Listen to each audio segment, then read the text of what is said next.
Welcome back to my channel, W Dara in the Mathematical Cockpit. Please don't forget to subscribe, like, share, and comment.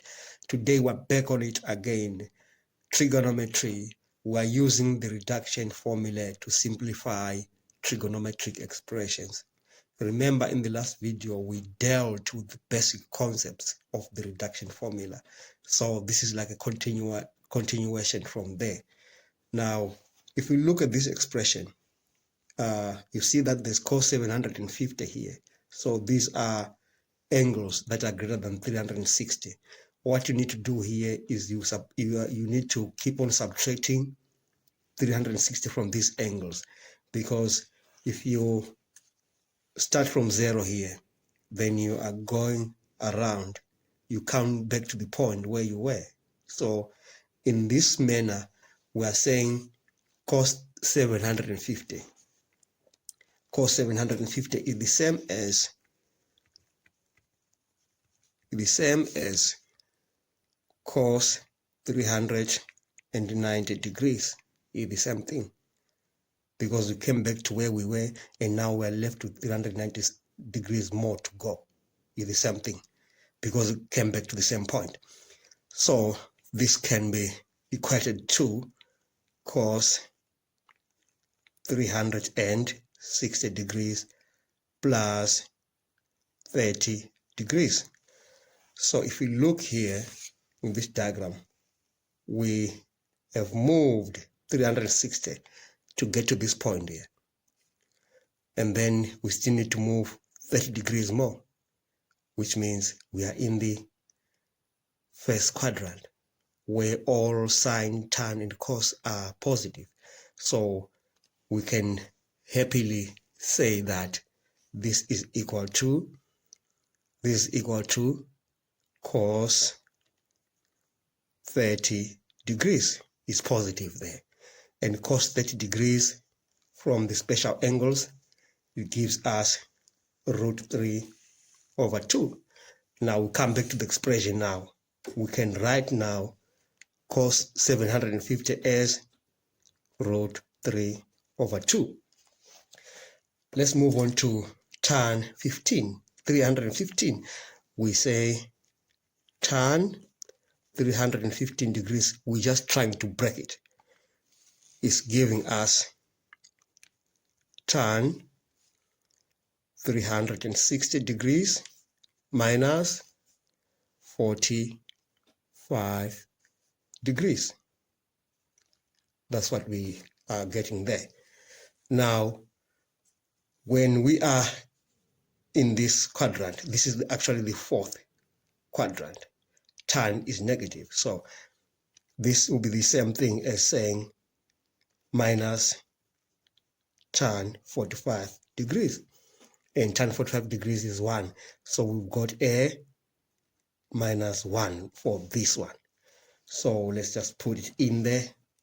We got a minus 1 there. Then we have cos minus theta. Cos minus theta is again in the fourth quadrant. We just subtracting a theta there, okay, going in the clockwise direction. So cos is positive there. So cos minus theta is the same thing as just saying cos theta.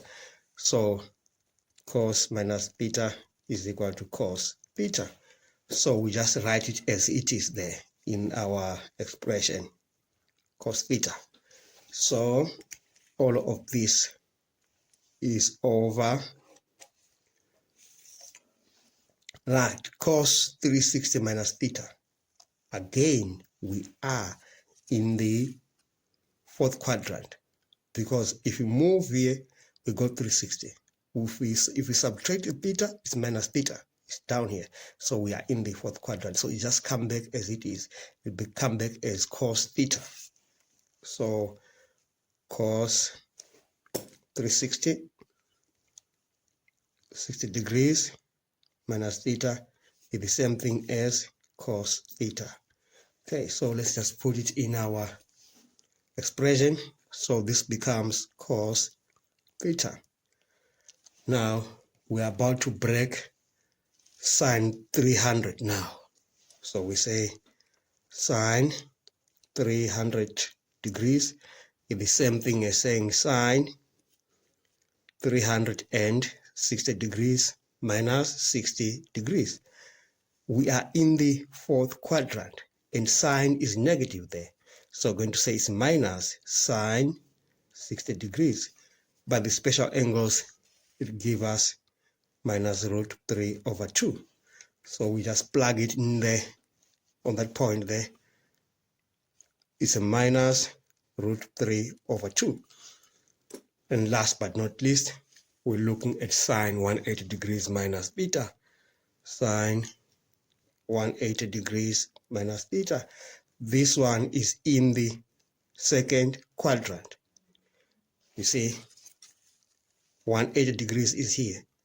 Minus theta, you get something in this quadrant. So sine is positive there. So we're simply going to say this is equal to sine theta. And then we put it on its place, sine theta. Okay, now we are done with almost everything there. Now the negative and the negative, they cancel off, you get a positive. So our final answer will be positive. And root 3 over 2 cancels off with root 3 over 2. They're gone. And cos theta is gone. So we remain with now 1 over sine theta as our final answer. Thanks for watching. Don't forget to subscribe, like, comment, and share. Enjoy your day.